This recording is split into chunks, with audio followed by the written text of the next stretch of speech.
మనం ఈ వీడియోలో హనుమంతుడు ఇంకా బ్రతికే ఉన్నాడా, బ్రతికే ఉంటే ఎక్కడ బ్రతికున్నాడు, అలాగే ఇప్పటి వరకు ఎలా బ్రతికున్నాడు అన్న విషయాలు మనం తెలుసుకుందాం. అంతకంటే ముందుగా మీకు ఈ వీడియో నచ్చితే మాత్రం ఒక లైక్ చేసి సబ్స్క్రైబ్ చేసుకోండి.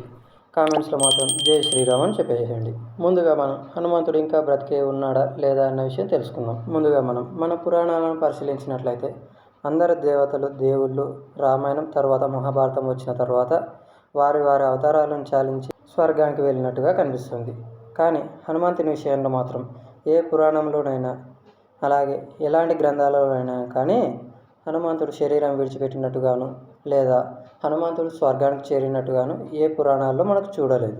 ఇప్పుడు రెండో విషయం, హనుమంతుడు బ్రతికే ఉంటే ఎక్కడ బ్రతుకు. దీనికి చాలామంది ఏమని చెప్తారంటే హనుమంతుడు హిమాలయాల్లో బ్రతికే ఉన్నాడని చెప్తారు. కానీ ఇది నిజం కాదు. ఎందుకంటే హనుమంతుడు సుగ్రీవుడికి మంత్రి. సుగ్రీవుడి శరీరం విడిచిపెట్టిన తర్వాత హనుమంతుడు అక్కడే ఉన్న ఋషిముఖ పర్వతంపై రామనామం చెప్పుకుంటూ అక్కడే తపస్సులో ఉండిపోయాడు. ఇప్పుడు మనం హనుమంతుడు ఇంకా ఎలా బ్రతికి ఉన్నాడు అనే విషయం తెలుసుకుందాం.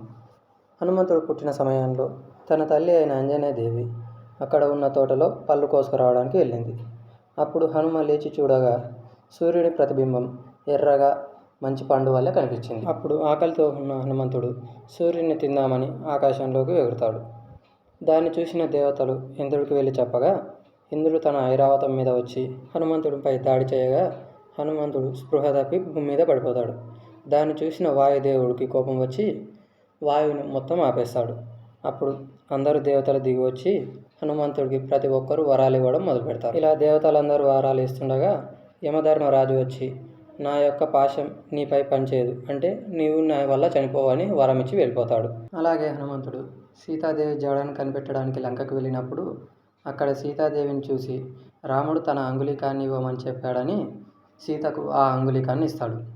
అప్పుడు సీత దాన్ని చూసి నువ్వు చిరంజీవిగా వర్ధిల్లు నాయన అని హనుమంతుని ఆశీర్వదిస్తుంది. అలాగే శ్రీరాముడు కూడా ఒక సందర్భంలో హనుమంతుని చిరంజీవిగా ఉండమని ఆశీర్వదిస్తాడు. దానివల్ల హనుమంతుడు ఇప్పటికి కూడా ఋషముఖ పర్వతంపై తపస్సు చేసుకుంటూ ఒక వృద్ధ వానర రూపంలో తిరుగుతూ ఉంటాడని చరిత్ర. అలాగే మీకు ఈ వీడియో నచ్చినట్లయితే ఒక లైక్ చేసి సబ్స్క్రైబ్ చేసుకోండి. మరిన్ని వీడియోస్ కోసం బెల్ నోటిఫికేషన్ ఆన్లో పెట్టుకోండి. అలాగే కామెంట్స్లో జై శ్రీరామ్ అని చెప్పండి. Thank you.